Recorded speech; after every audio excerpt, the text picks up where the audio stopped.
What do you really see when you see this painting? A woman in a beautiful orange dress sleeping in a very uncomfortable position. Or is she? In this video, I am diving into the world of one of the most iconic and mysterious paintings in history, Sir Frederic Leighton's Flaming June. It's 1895 and Leighton is at the height of his career with accolades and honors pouring in from all directions. He's practically swimming in fame and fortune, and what does he do? He paints a woman sleeping. But not just any woman, she was much more than that to him. But don't be fooled by the seemingly mundane subject matter of this painting. Behind the bright orange veil lies a twisted tale of love, betrayal, and tragedy. The model for the painting died just a few years after the artwork was completed, ending their untold love story in the most tragic way possible. Talk about a buzzkill.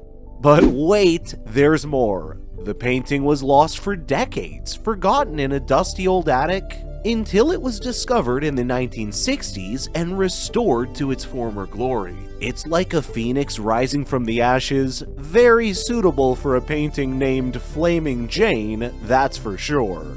All jokes aside, Flaming Jane is a masterpiece of color and composition, and a true testament to Leighton's skill as an artist.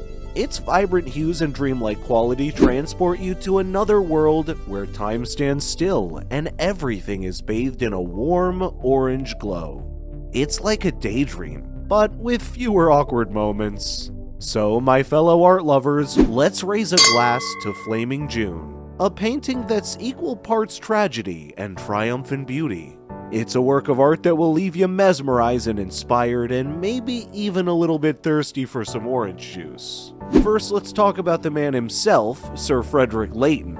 Leighton was a talented artist known for his exceptional attention to detail and his ability to capture the beauty of the human form. He was also a member of the prestigious Royal Academy, and his work was highly sought after by collectors. Even after achieving a fair amount of fame and fortune, he was still on the hunt for something more, his most beautiful piece of art yet.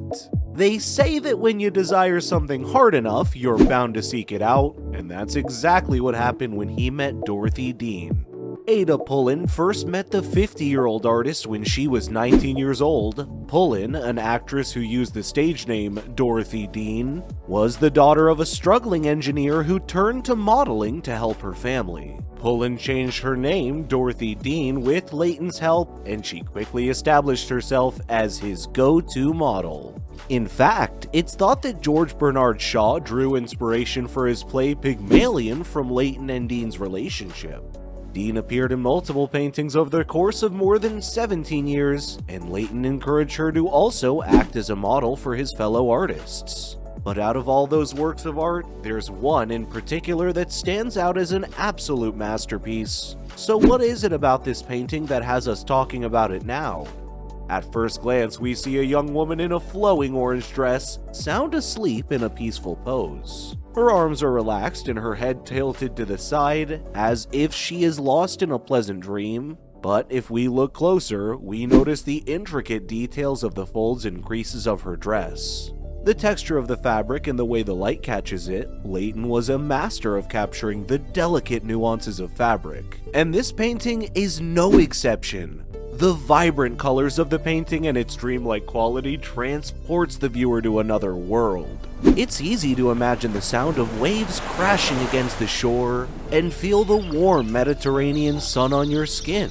Speaking of the Mediterranean, did you notice the sea in the background of the painting? Its deep blue color adds to the overall feeling of serenity. But what about those seemingly harmless oleander flowers? Don't let their pretty pink and white petals fool you, because these flowers have a dangerous secret. Oleander is so toxic that it has been used for nefarious purposes, like assassination attempts. Who knew that such a lovely-looking flower could be so deadly? It's almost like a villain in a spy movie.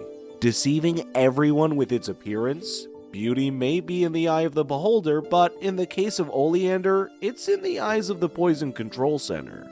Now let's talk about the symbolism behind the orange dress and the sleeping pose. Orange is a color that is often associated with warmth, joy, and passion. It's interesting to note that the woman's dress is made of this vibrant color, which contrasts with the cool tones of the sea and sky behind her. Additionally, while sleeping pose can be interpreted as a symbol of rest, peace, and perhaps even death, some believe that the woman in the painting is actually sleeping forever, and that the orange dress represents the fiery passion of life that has now been extinguished. But let's not get too dark here, because this painting also has a dreamlike quality that is truly captivating.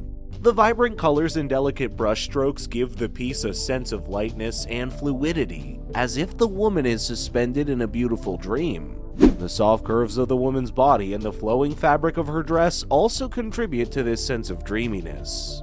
Brace yourself, because this next fact might knock your socks off. You'd think a painting with such depth and beauty would be cherished in a museum or owned by some eccentric art collector with money to burn, right? Nope, not even close. Buckle up, folks, we're time traveling back to 1895 when Flaming June made its debut. The painting was one of Leighton's last works and was proudly displayed in his studio on Show Sunday, April 7th. Its stunning color scheme and perfectly balanced composition caught the eye of William Lewson Thomas, the publisher of the graphic weekly newspaper. And who can blame him? It's like trying to resist a slice of pizza when you're on a diet. Thomas ended up purchasing the painting for just over £1,000, thinking he could easily replicate it. But little did he know, Flaming June would go on to become one of the most famous works of art in the world. Talk about getting lucky. The painting was featured on the Christmas 1896 issue of the graphic, which was sold for just 1 shilling per copy, making it accessible to people from all walks of life, and before they knew it, it was displayed in 500,000 parlors throughout Great Britain. The painting was later purchased by a wealthy widow in 1906, after which it was lent to the Ashmolean Museum in Oxford. It made a second appearance at Leighton House in 1930 to commemorate the centennial of his birth. However, after that, the painting disappeared into thin air, leaving art lovers and historians baffled for the next 30 years. What do we have here? A good old-fashioned mystery. Who doesn't love a good mystery? Maybe it was stolen by art thieves and hidden away in some secret lair. Or perhaps it went on a wild adventure, traveling the world incognito. The possibilities are endless, and we may never know the truth. But as fate would have it, she was eventually discovered by a builder in a house on Clapham Common. Still in the original massive tabernacle frame, Flaming June was brought to an art shop for a quick sale. Unfortunately, the painting was undervalued and it was sold for a measly £60 because the frame was worth more than the art itself. After being stripped of the tabernacle, Flaming June sat in the tiny shop on Battersea Rise, unloved and unwanted. Hold on to your art hats, because Flaming June's journey was far from over. After being unloved and passed around like a hot potato, this masterpiece was finally recognized by a Mayfair barber and part-time art dealer. After bouncing around a bit more, it was ultimately purchased by art dealer Jeremy Moss for less than what Leighton had originally sold it for 70 years earlier. Unfortunately, finding a permanent home for this work of art proved to be quite the challenge. In the summer of 1963, Flaming June was hung in Moss's gallery on Clifford Street, where she caught the attention of Louis Ferret. Ferret was instantly enamored by the painting and purchased it for £2,000. Flaming June found a new home in Ferret's Museum des Arts de Ponce in Puerto Rico, alongside other paintings, drawings, and sculptures from the Victorian era. And since then, this painting has become a true superstar, earning the moniker the Mona Lisa of the Southern Hemisphere. Unfortunately, their untold love story was not as lucky as the painting, since it met a tragic end in 1896. When just after 8 months after painting Flaming June, Leighton died. Despite coming from vastly different worlds, the two remained close during his last years. with Dean even rumored to have been Leighton's muse and possibly even his lover. Letters suggest that in continental Europe, Dean was even known among fellow artists as Leighton's wife. When Leighton passed away, he left Dean a generous sum of money, to the tune of nearly £1 million in today's money. But the story doesn't end there. After Leighton's death, Dean disappeared from public life. Some say that she was heartbroken over his passing and retreated into seclusion. And it was not long after, in 1899, when she died too. Despite the many years that have passed, Flaming June still manages to capture the hearts and minds of art lovers around the world, inspiring us to pursue our passions and never give up on our dreams. So the next time you find yourself in front of this magnificent painting, take a moment to appreciate the beauty and the history that lies within it. And who knows, maybe one day your curiosity will lead you to uncover a forgotten masterpiece of your own. As for me, I'll leave you with this clever remark. It just goes to show that even the dustiest of attics can hold treasures beyond our wildest dreams.